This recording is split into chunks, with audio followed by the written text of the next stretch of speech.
You're watching BBC News. Let's turn to France because the government there looks close to collapse after several of the main opposition parties said they would vote against the Prime Minister Michel Barnier in a motion of confidence. That vote has been triggered after he used parliamentary procedure to force through legislation on the budget for social security without allowing MPs to vote on it.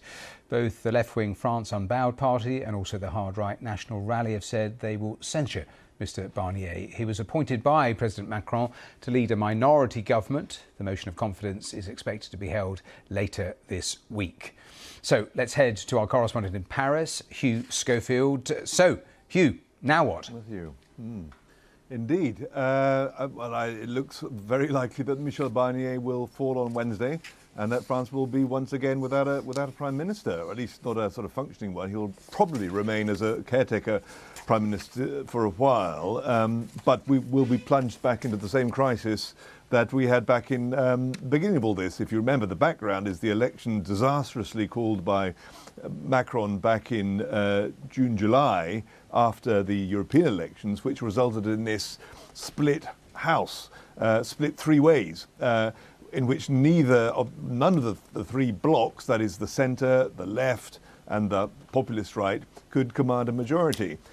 Because the other two blocs would always unite against it. We've got a government under Michel Barnier which represents the centre, but it's always been there from the start on sufferance. And it only takes a combination of the two other blocs to come together to bring him down. And that's what's happening. Marine Le Pen, who's kind of held back for all this time and has not pushed her opposition into a kind of outright challenge, is now saying that she's going to do that. And the pointed issue is this budget.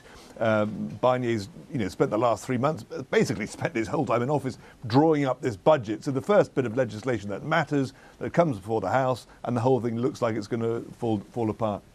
So Hugh, in terms of if it goes exactly as you've described, what happens next? Do we have a new Prime Minister put forward? Do we have new elections? Yeah. What is the most likely course of action?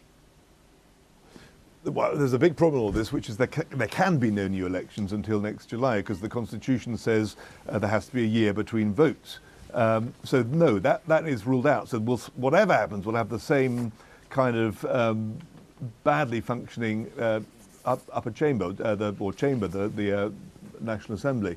What will happen is probably that Michel Barnier will be asked by the President Macron to stay in office simply to sign checks and keep things going, while he goes about the task once again of trying to find a Prime Minister. And if you remember back in August, September, that was what we were reporting on for week after week. And he eventually found Michel Barnier. That at last he found someone that he felt could get together a government, and he did. Now we're going to have to go through that all over again. So it does not bode well. Meanwhile, the markets, the economy are going to speculate and attack. The economy is not doing well. The country feels like it's in a very poor, declining shape. Macron's reputation has gone down markedly.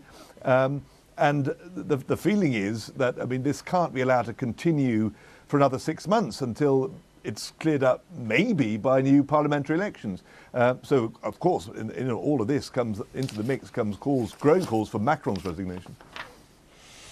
Hugh Schofield, live there in Paris. Thanks very much. Thank you.